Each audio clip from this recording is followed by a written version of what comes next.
Hi, my name is Oscar. Welcome to Minor Matter Strength Condition. Thank you guys for joining me. Now, the following routine that you're about to embark in will help as a stretching routine. It will help you prevent any lower back or hip pain. Now, if you already have complications with your back or hips, these stretches will be beneficial for you. Now, there's numerous ways of stretching the hips, but this routine a lot of those stretches came from my days in physical therapy. Now, if I left any exercises, any stretches out, or if you have any questions, comments, or concerns about the stretches, please feel free to drop me a line. And also, if you know you can't perform certain movements because of surgery, please avoid those stretches. And as well as if you feel any unusual pain during the session, doing any of the stretches, please skip those stretches and just do the stretches that you feel comfortable. Remember to always warm up before you actually stretch or exercise. And for more information on lower back and hip pain, please visit my channel, and also for other exercises for hip and lower back, visit my channel for those. In this exercise, you're going to be on your back with your knees bent and your arms out to the side. Now you're going to start by having your knees go to your right. As you go into your right, make sure that your arms do not lift up. If they do lift up, you're going too far. So make sure that your arms do not lift up, and it's okay if your knees do not touch the floor. You should feel a stretch on your left side if you're going to your right. Now, the stretch you're going to feel is going to be a lower back stretch. Now, the muscle that you're stretching is called your Quadratus lumborum, and this one's a crucial muscle to stretch, especially if you feel really pain in your lower back. Just like I'm pointing, that's where you should feel it, and that's the only place that you should feel it. Again, try to make sure that your arms do not come off the floor and they stay pinned to the floor as your knees go out to the side. You should feel this only in your lower back. This next stretch, you're going to be on your back again, and what you're going to do is you're going to draw your right knee towards your left shoulder. So with one foot bent and then the other one straight, you're going to have your arms and you're going to hug your right knee and you're going to bring it towards your left shoulder. Now as you're doing this, you're going to feel a big stretch on your butt, on your gluteus maximus. Now this one's an important stretch, especially if you're sitting down for long periods of time, but you should only feel it on your right glute. Now the more you bring it towards your left shoulder, the more of a stretch you will feel, but make sure that your hips stay on the ground and make sure that you're not actually stressing it too much. Now, if you can't reach to grab your knee, you can also use a towel, like I'm using right now. Now the towel will allow you a little more movement. And once again, you want to make sure that the other right leg is straight. Mine's a little bit bent, so I'm doing it a little bit wrong. So I want to make sure that yours is straight. Now, if you're drawing your left knee up, make sure that you bring it to your right shoulder. You should feel stretch on your glute only. On this next stretch, you're still going to be on your back, and you're going to be lifting one foot up in the air. You're going to stretch your hamstrings. Now, you're going to grab, if you need to, you can also use the towel for this exercise. You're going to grab your towel, put it behind your knee. Now with your arms, I want you to pull your right leg towards you. Now you also want to drop your left knee. Now you can also bend it, but having your leg straight will give you a deeper stretch.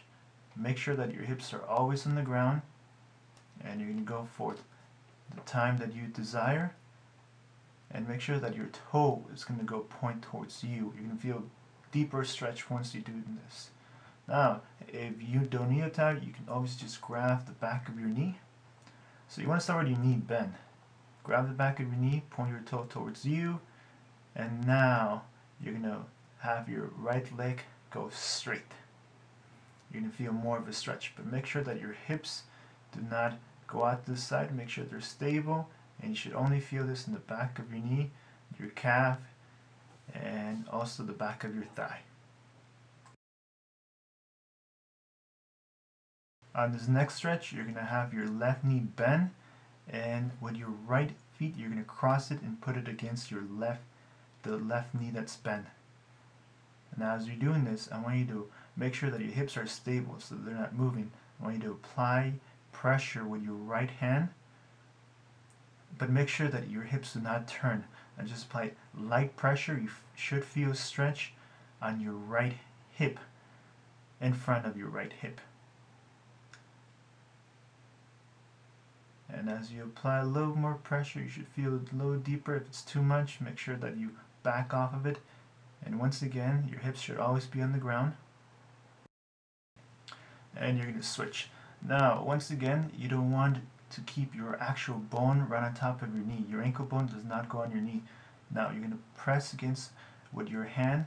And once again, if you press and your hips move, then you're not actually doing the stretch right. So you want to make sure that your hips are stable, so that way you can feel the stretch.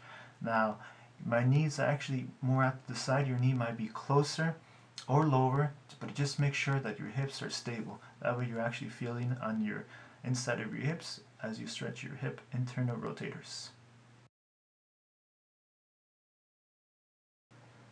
On this next stretch, you're going to start by having your left knee bent and then placing your right foot on top of your left knee that's bent. Now, as you're doing this, you're going to drop your right leg to the floor gently. Now, with your right hand, you're going to apply pressure and bring it towards the floor. You should feel a big stretch on your glute and also on your lower back. Make sure that that left hand that's out there is not being lifted off the ground. And as you can see, my right knee is locking my left ankle. You should feel a pretty good stretch on your left glute and on your left part of your lower back. Now you're going to switch, and once again, you're going to let the left leg do all the work, and then you're going to apply pressure with your left hand.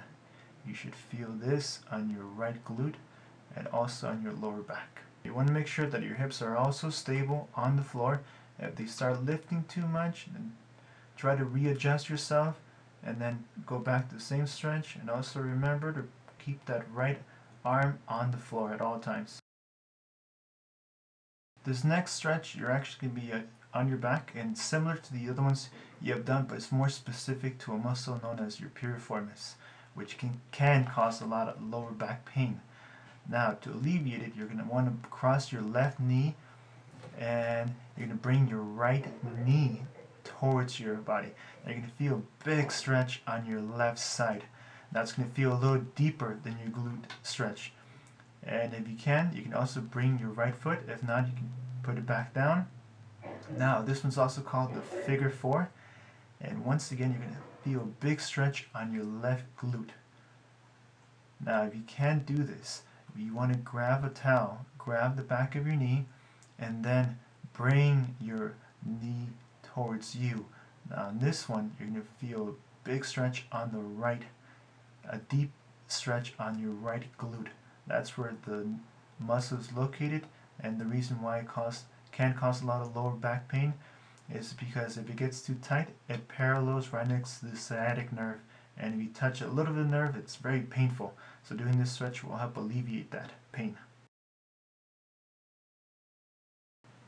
You're going to start this stretch by laying flat, and both feet are going to be on the floor. You're going to draw one knee towards your chest. Now you're going to want to grab it with both of your hands, and you should feel this stretch on the right if you're grabbing your right knee, and on the left if you're grabbing your left knee. Make sure that the opposite leg is on the floor. Make sure that your hips are on the ground. Now, I included a lot of different exercises. This one's just another one that you can stretch. It helps stretch your lower back, same as the lumbar rotations or lumbar stretch. And you can also grab both of your knees for more of a lower back stretch. Now, there's a lot of different ways to stretch your lower back. I just wanted to include a lot of different stretches so that way you get a full routine, and I'll try to produce a little bit more variations of every single stretch in the future.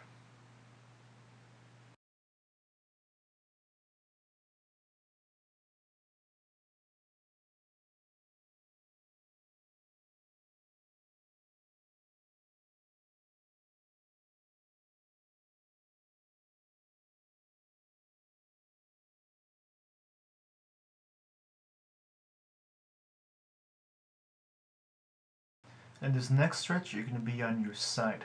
Now, while you're on your side, you want to grab a pillow for your neck, just to support your neck. Now, the leg that's actually on top, you're going to grab it. Now, it's going to be my right. So I'm going to grab it with my right hand and make sure that that right knee is close to your left knee. Make sure it does not deviate, or else you're doing a different stretch. If you're doing this stretch, you're going to feel a stretch in the front of your hip. That way you're stretching your quads and your hip flexors. You're going to start this stretch on your stomach. So you're going to lay flat on your stomach, and with your elbows in front of you, right next to your chest, right next to your side, you're going to want to get up, but only get up to the point where you feel a stretch on your lower back. If you feel too much of a stretch, make sure you don't go as high. If you don't feel it, then what you can do is you can place your hands a little more in front of you, and that way you feel a little more. But make sure that your hips are always on the ground. You should feel the stretch on your lower back. Now there's another way to do this, and this is actually the full cobra stretch. This one's the half cobra. The full cobra stretch will be having your hands and then pushing against, but make sure that your hips are always on the ground. You should feel a bigger stretch. If you can't do this one, that's alright. Go back to on your elbows. Make sure that you're doing it correctly. This next stretch involves a lot of muscles. A lot of muscles are being stretched, and you're going to want to start by starting on your hands and knees. Now, downward dog. So if you do yoga, it's probably familiar to you. It's probably one of my favorite stretches. Now you're going to go on your hands and knees, and from there you're going to pick up your knees from the floor, and you're going to push back with your hips. Now you also want to keep your chest going forward by extending your hands back. So you should feel this on the back of your hamstring, back of your legs, the back of your calves. Remember to lead with your hips. Your hips are going straight up in the air, and try to keep your heels on the ground. There's different ways of stretching your hip flexors. This is just one of them. I would try to put other videos for regressions for those of people who don't feel comfortable doing this stretch. What I want you to do is you're going to go into a push-up position. You're going to go back and bring your left foot forward. Now you should feel a big stretch on your right leg. Make sure that that right whole thigh is straight. You lock your knee, you should feel a big stretch there. Now for even bigger stretch, you probably want to go up and make sure that your hands are on your hips. You should feel even a bigger stretch on your right hip. If you don't feel comfortable doing that big stretch, if you're not ready, then you can always go back. You should still feel a big stretch on your right hip. Now, there's a lot of different stretches for your hip. I would try to put progressions and regressions for most of these stretches, so that way you can stretch out at your own pace, and make sure that you guys do these most days of the week, if not every day. Have a nice day, and I hope you guys enjoy the routine.